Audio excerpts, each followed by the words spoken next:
Bitter criticism. Top 5 from the highlights. Cgtn. Let's read to the end. Cgtn till the end. There's more interesting news today.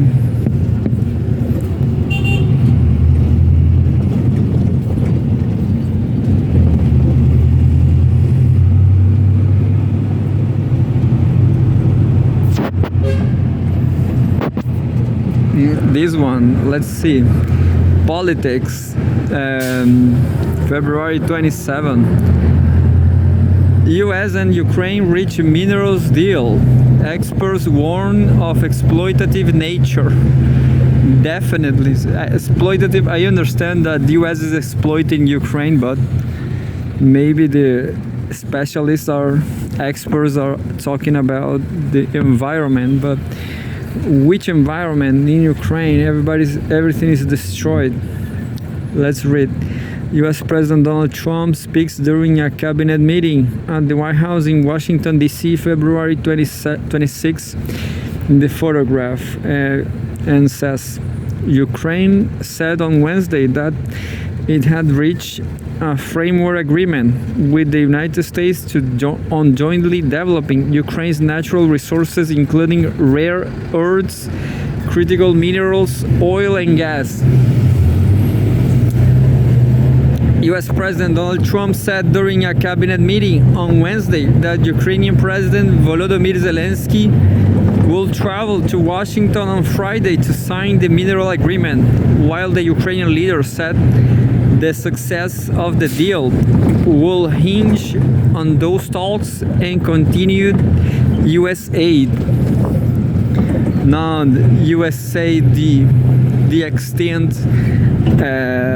foundation institution department, I guess. No, US aid. Anyway, Zelensky, speaking in his nightly video address, said he will stress the importance of obtaining security guarantees during his talks with Trump, and added that continued US aid was vital. Quote, for me and for all of us in the world, it is important that American aid is not halted. Strength is needed on the path of peace, he said. Who the hell is this guy, Zelensky? Look what he says. Definitely he's backed by the Democrats. He wants war. Anyone who wants war against anything, anybody, that's him. That's him. This a puppet from war puppet. Zelensky is a war puppet. And here we go. So far, the Ukrainian side has received no US security guarantees. Quote, I'm not going to make security guarantees beyond very much, Trump said on Wednesday. Quote, we are going to have Europe to do that, end quote. Ukrainian Prime Minister Denis Shmyhal described Wednesday's agreement as quote-unquote preliminary. He emphasized that the agreement encompasses several key points. Firstly, Ukraine and the US will establish a reconstruction investment fund, which will be jointly owned and managed by both governments. Importantly, Ukraine's underground mineral and natural resources will remain under Ukrainian control and will not be transferred to the US or any other country.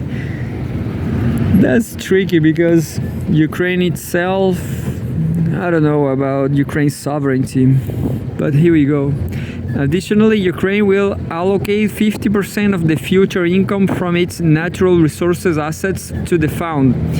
The US in turn will contribute financial resources, financial instruments, and other assets critical to Ukraine's reconstruction efforts. The funds raised will be dedicated exclusively to Ukraine's reconstruction projects.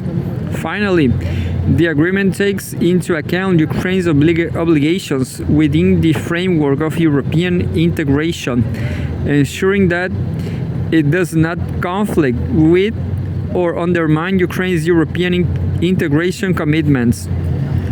Expert: the US is exploiting natural resources from a small country. Some experts warned that the essence of the deal was the US as the super world power exploiting natural resources from a small country. Shen Yu, deputy director of the Eurasian Studies Institute at the China Institute of Contemporary International Relations, told CMG that the US has made some concessions in terms of wording and other aspects of the agreement to make it more acceptable to Ukraine, but the substance remains unchanged. Quote, this agreement, compared to the high demands previously made by the US, does not represent a fundamental shift. For example, the US still requires Ukraine to allocate 50% of revenues from minerals, energy, and other resources to this fund, and it stipulates that Ukraine cannot sell its share or alter its terms without US consent, end quote, Shang said. He argued that the agreement represents a US attempt to economically control Ukraine and seize its mineral resources. For Ukraine, which is at a disadvantage in the ongoing power struggle, it is left with little choice but to accept, said Chen. Quote, I guess Ukraine will never develop. Ukraine will never industrialize, develop, who knows, maybe just the weapon industry, but who knows. Quote, Ukraine's goal is to use this agreement to repair its relationship with the US as much as possible, in hopes of securing a position in future Russia-Ukraine peace negotiations. This, I believe, is likely the reason Ukraine is willing to sign this agreement, end quote, Sheng added. In an editorial, the Washington Post warned that the new US administration has upended nearly a century of American foreign policy, ushering in a return to an era where powerful nations extract tribute from weaker ones and expand their territories through coercion. That was all this with input from Reuters. Yeah, Reuters is not so bad. The question is, Reuters is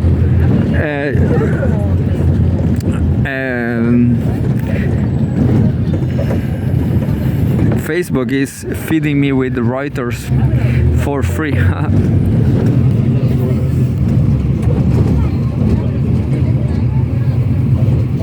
And there's the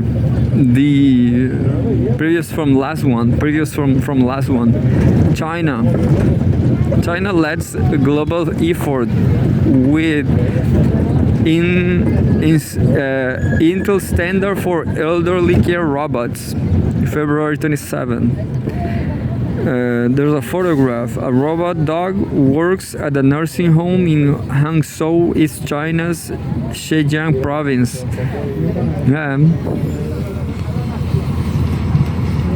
And the old Chinese ladies like the robot, the dog. The International Electrotechnical Commission has released a global standard for elderly care robots designed to guide the healthy development of the elderly care robotics industry. The standard, led by China during its formulation, provides technical benchmarks for product design, manufacturing, testing, and certification of such robots, according to a statement from the State Administration for Market Regulation released on Thursday. To meet the multifaceted needs of elderly users in daily living and healthcare, the standard outlines the requirements for elderly care robots in areas such as accessibility, reliability, energy efficiency, and noise control. It also puts forward technical requirements for health monitoring services, communication support, activity assistance, as well as information and data management.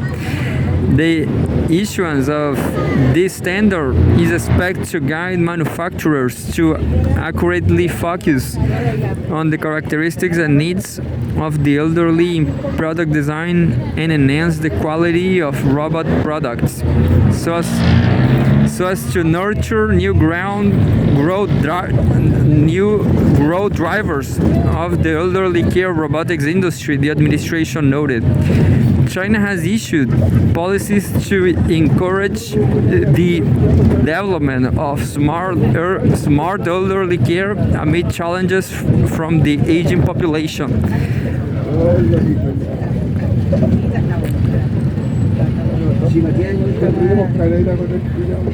The latest data shows that by the end of 2024, the population aged 60 and above in the country was 310 million people, accounting for 22% of its total population. This figure is predicted to further rise to 30% by 2023, so an increase of 8%, 22% to 30%. With the elderly population exceeding 400 million by then, sources Xinhua News Agency. If they don't suicide, oh my bad.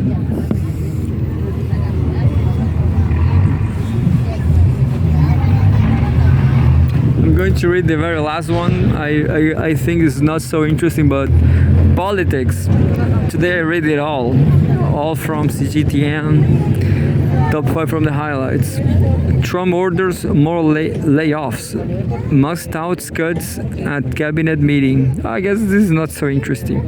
It's very specific from the US. Elon Musk and the left speaking during a cabinet meeting with US President Donald Trump at the White House in Washington, D.C.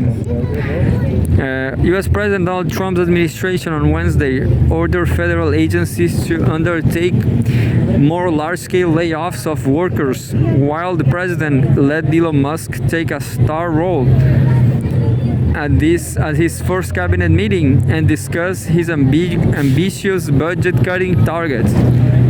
A new memo instructed agencies to submit plans by March 13 for a significant reduction in staffing to a federal workforce already reeling from waves of layoffs and program cuts by Musk's so-called Department of Government Efficiency, DOGE. I guess DOGE, it means nothing. It did not specify the number of new layoffs. Let's see if DOGE means anything in Google Translate.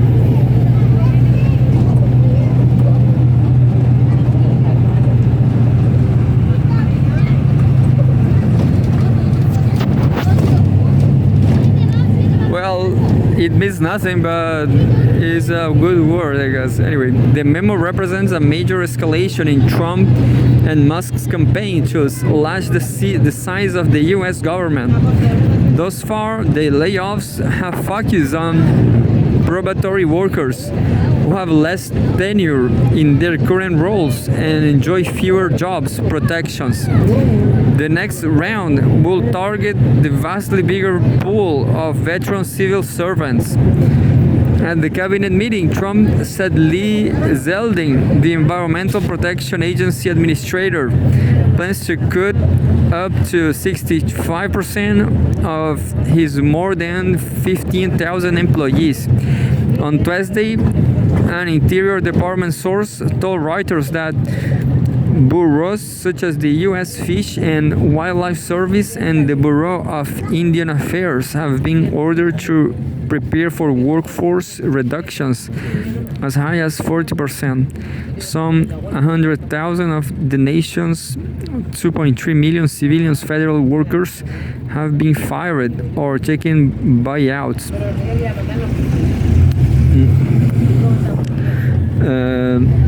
Trump offered Musk an extraordinary sign of support by inviting the billionaire to tout his work to the presidential cabinet, some of whom had pushed back on his recent demand that all of their employees justify their work or face termination. Musk is not a cabinet level official and did not require US Senate approval. While Trump has claimed that Musk is in charge of Dodge and his aides staff, the organization, the White House, has stated in court, feeling that Musk does not hold authority over Dodge. As cabinet secretaries look on, the Tesla and SpaceX CEO expressed confidence he can cut the $6.7 trillion budget by $1 trillion this year. Trump made it clear he backed Musk's effort. Later on Wednesday, Trump signed an executive order directing agencies to work with Dodge to review and terminate all quote-unquote unnecessary contracts and instructing the General Services Administration, which managed the government's real estate, to create a plan for disposing of any unneeded property. Thus far, Trump and Musk have failed to slow the rate of spending. According to a Reuters analysis, the government spent 13% more during Trump's first month in office than during the same time last year, largely due to higher interest payments on the debt and rising health and retirement costs incurred by an aging population. Trump reiterated his promise to refrain from cutting popular health and retirement benefits, which account for nearly half of the budget. We are not going to touch it, said Trump. Trump is simultaneously pushing Congress to extend his 2017 tax cuts set to expire at the end of 2025. The nonpartisan Committee for a Responsible Federal Budget estimates the 2017 cuts added $2.5 trillion to the nation's debt, now $36 trillion, and that extending the tax cuts could cost more than $5 trillion over a decade. Republicans are waging cuts to healthcare and food aid for the poor to help pay for the tax cuts, though specifics have not yet emerged. Over the weekend, many federal workers were taken by surprise when they received an email requiring them to list their accomplishments for the week, a demand Musk said will result in termination if ignored. Musk told the cabinet his mail was an attempt to find out whether government paychecks were going to actual workers. Trump suggests the roughly 1 million workers who did not respond to Musk's email might be at risk of losing their jobs, with input from Reuters. Yeah, who knows? Who knows? There are ghost workers, isn't it? They're like fake workers, fake people receiving the paycheck from government. Who knows?